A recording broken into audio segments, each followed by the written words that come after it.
Thanks for joining us on National Focus. I'm Kadisha St. Louis. In the headlines, Honorable Prime Minister Roosevelt Skerrit addresses nation following Hurricane Irma.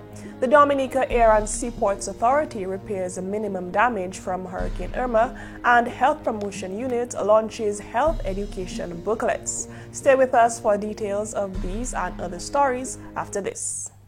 I've been in the business for over 16 years. I get up in the mornings and I look forward to having the next cruise ship berth on island. When the visitor steps off the ship, the first impression is me. And I believe that I need to put my best foot forward and to ensure that everything I do it to the best of my ability. Based on my recommendation, visitors go to various sites, restaurants, bars, and vendors. I take that responsibility very seriously. I would like that the guest receives the same service that I have provided to that individual or guest. This business is bigger than me. Everybody plays a role. The cleaner who cleans my bus, my mechanic who does my checks, those persons ensure that I provide a quality service to the guest. The tourism dollar doesn't just stop with me. It allows me to pay the bank, visit the supermarket to feed myself and family, and have a drink with friends. My name is Jenna Gist, and tourism is my business. Thanks for staying with us. The Honorable Prime Minister, Dr. Roosevelt Skerrit, issued a statement following the passage of Hurricane Irma. Dominica was placed under a tropical storm warning on September 5th in anticipation of storm-force winds during the passage of Hurricane Irma. The island was, however, spared the destructive impact of the hurricane. Thank God we were spared the effects of tropical storm Irma. And because as you know, there's no way we could afford any negative impact from Irma. So across the country, there are one or two little landslides and some fallen trees and so forth. But outside of that, and of course at the Douglas Church Airport, there was a slight challenge there. The Honorable Prime Minister says his office has attempted and made contact with some of the islands who were impacted by the powerful weather system. I have spoken to the Prime Minister of Antigua and Barbuda, Honorable Gaston Brown, and he has informed me that Antigua itself was not heavily impacted outside of some fallen trees and so forth. But Barbuda was out of communication, and he would be making a trip there sometime this morning so that his government, himself and his government could make an assessment of the situation in Barbuda. Once that is done, then he will relay that information back to us in the OECS. I've also spoken to the Chief Minister of Anguilla, who indicated to me that Anguilla was receiving a pounding. And he said to me that the winds have been merciless, and clearly they will suffer some significant damage. Our hope and prayer is that there will be no loss of lives in Anguilla. Honorable Skerrit says Dominica is ready to support these islands. Dominica stands ready to support with the little resources that we have. Once the assessment is received and the indication of what kind of support these islands would need, then Dominica would support. Because one cannot forget the tremendous outpouring of love and solidarity in 2015 following Tropical America. So we understand what these islands will be going through. We understand the challenges, and the expression of solidarity in a tangible way to these countries would certainly help in a huge way. So our thoughts and prayers, our hope is that there'll be no loss of lives in these islands, and that the rebuilding process will commence immediately after the storm would have passed. The Office of Disaster Management is currently monitoring another system forming in the Atlantic. At 11 a.m. on Wednesday, Hurricane Jose, the 10th named storm for the season, was moving towards the west-northwest near 17 miles per hour, and that general motion is expected to continue over the next few days. Also this news time, following the passage of Hurricane Irma, measures are being taken to restore some of the damage done to Dominica's air and seaports. On Tuesday, GIS News was on site at the Douglas Charles Airport, where high seas and wind resulted in damage to fencing and lights. GIS News spoke to acting CEO of the Dominica Air and Seaports Authority, Misselin Valerie. In terms of the airport, we saw some high seas last evening, from yesterday during the course of the day, all through late evening. And what happened? We had waves coming over the seawall, and as you look around, we had part of our fencing damaged. So towards the Marigot area, about 80 to 100 feet of the fence fell, and then towards the eastern side of this, that's the crash gate behind you, you had maybe another 80 feet damage. So that is very little damage, I would say, in terms of the effects at the Douglas Charles Airport. Valerie noted that there was no significant damage to the island's seaports. We did not have any damage per se at our seaports. And then for the Roseau Ferry Terminal, the public was already made aware that the ferry services, that was cancelled until today. So hopefully by tomorrow, weather permitting, in terms of the sea conditions, the ferry operations may resume. And also at the Woodbridge Bay Port and the Longhouse Port at Portsmouth, because of the high seas also, we have no scheduled vessels for today. So we are monitoring the weather, and once the sea levels are back to normal and everything, the weather is back to normal, then we'll have our cargo vessels back on schedule. In terms of our transit sheds, the cargo areas, they were secured before the storm approached. Everything is okay as I speak to you, and business continues as normal at our seaports. The DASPA acting CEO revealed that there was a quick response from DASPA and government officials.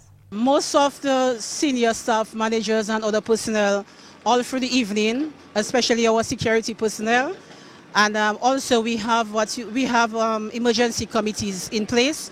So all persons reacted quickly, and all through the evening we were in touch. They were in touch with me, and very early this morning we already knew what was the damage, and we put everything in perspective to attend to it. And the response, I must say, was very quick. The collaboration between DASPA officials and government officials that was in place, and we did communicate it as effectively as possible to make sure that we could get things up and running this morning.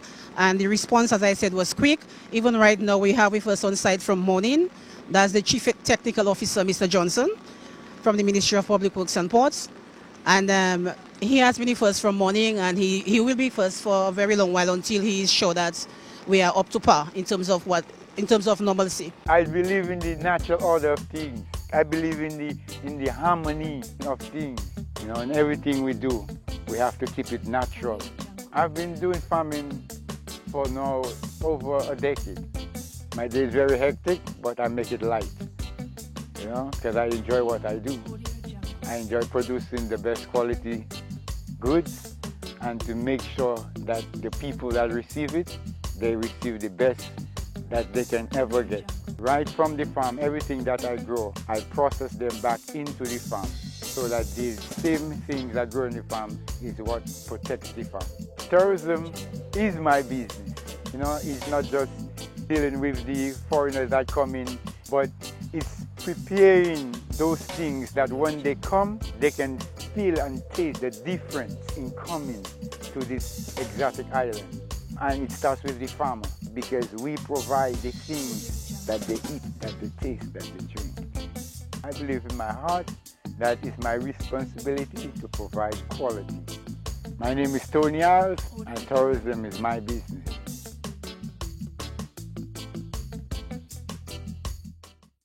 Welcome back. As part of recognition of Wellness Month in Dominica, the Health Promotion Unit on Friday launched 2 wellness books promoting the development and maintenance of healthy habits among the youthful population. For Caribbean Wellness Day this year, CARFA focuses on promoting health and wellness among young persons, targeting youth ages 15 to 29. It's a crucial period for establishing positive health and social behaviors. It is a period of emotional and physical changes when young persons aged 15 to 29 years transition from childhood through adolescence to independent adulthood. It is therefore important that the health and well-being of our young people are promoted and protected as a crucial ingredient to the social health and productivity agendas of the region. Our Caribbean youths are generally healthy. However, there are growing numbers of factors that influence their health. With this in mind, Caribbean Wellness Day 2007 focusing on the youth under the theme Securing a Future Generation Through Earth Healthy and Not Smoking, with slogans like Be Fresh, Be Cool, Reduce Risk. But with the experience of Dominica and the fact that every year from the overarching theme, we choose our theme that is culturally centered to our society. Our theme chosen this year, Love That Body, #Get Fit, Don't Quit. The booklets will focus on the effects of diabetes and tobacco use. Information Shillingford believes will empower the students to take control of their health and avoid developing NCDs. We have identified the need for going into the primary school system where the children within the ages of 5 and 13 to empower them and give them very valuable information on diabetes and tobacco. So today we'll be launching 2 booklets. One says, Say No for Tobacco. And this booklet empowers students to understand the risk associated with smoking, and not only just smoking, but secondhand smoke. The other booklet is on diabetes, the new kid. This booklet will raise awareness for 2 different types of diabetes. Permanent Secretary in the Ministry of Education, Chandler Hyacinth, welcomed the efforts of the Health Promotion Unit in educating youths about health. The focus on youth for this year's observance of Caribbean Wellness Month is welcomed by the Ministry of Education. As a ministry, we welcome any initiative from governmental entities and private bodies alike that have the objective of bettering the chances of our children and youth to become successful citizens of our land. Health and wellness are important determinants in creating people who are able to make meaningful contributions and impact positively on our societies. Finally, this news time, the Honorable Member of Parliament for the Roseau Valley, Honorable Dr. John Colin McIntyre, has presented financial assistance to students of his constituency. During the presentation ceremony to first-year students of the Dominica State College, the Honorable Member of Parliament stated that this donation was a result of government's commitment to ensure that no child is denied education due to a lack of resources. As you know, the government of Dominica, and of course, by extension, the parliamentary representative of the Roseau Valley, considers education as a critical step in the life of any young person. Today we're here to really provide some assistance to the first-time college students of the Roseau Valley. And we speak here of the Roseau Valley incomplete. We have a few folks who couldn't make it today, a few more from Mount Prosper and some from Rhoda who couldn't be here today, but they will definitely receive the assistance. I saw it fit that we would form some kind of package where we can assist you as first-time college students. We understand it can be a little tight, but no parent, no student should not attend college because their mother or their father cannot afford to send their child to college. The Honorable Minister reminded recipients that students who make the best out of their educational opportunities open the door for further government assistance. If you complete college, we can send you further and we can educate you because we deliver a number of different countries globally where we have friendly countries deliver in terms of scholarships, so that's important for us. But you have chosen to go to school and not make the mistake that some of the young people make by not attending school and not being brave enough to come back and correct the mistake. And I want to commend a few parents of us here today who have seen it fit to make sure that their kids would go to school. Honorable McIntyre reminded students that they should not squander the opportunity given. We are giving you $1,000 to go towards your first semester, and that will help you in terms of the 5-something that we had to pay to get registered and whatnot, and the rest of it will go into your little uniforms and whatnot, and your little supplies, okay? Now this is coming from the parliamentary representative of the Roseau Valley assisting you. I wanted you to use that, put that into good use and put that into your education. Honorable McIntyre had these words of advice for the students. I want you, after you graduate from college, for you to be able to find a job. And you mustn't look at the government only as they want to provide the jobs, because government cannot employ every single body.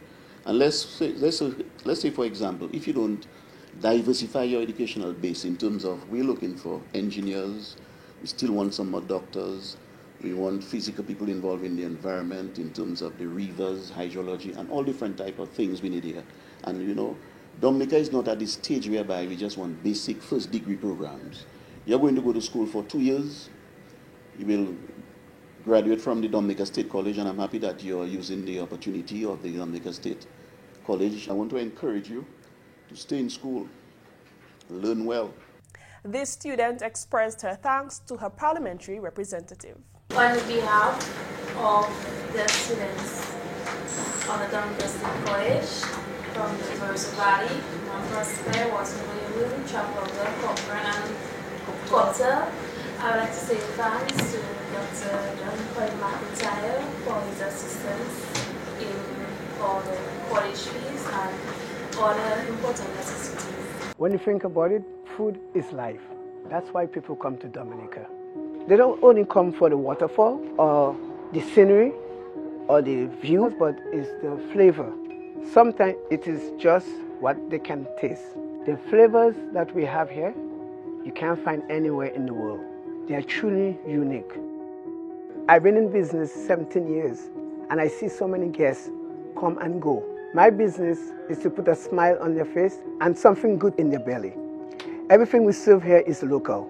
It comes from all over Dominica. So we get fresh lettuce or vegetable or fish from Saint-Sauveur, all our product from the farm. Sometimes go on the farm and have them pick. The uniqueness of the experience is in how authentic it is. I heard the taxi driver promoting my plantain chips. I said, that's the best plantain chips you can ever have. I don't have to go and put on TV.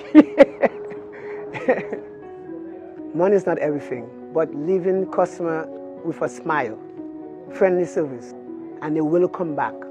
This is the real Dominica. I'm just proud to be a part of it. My name is Maurice Smith. They call me Rudy. Tourism is my business.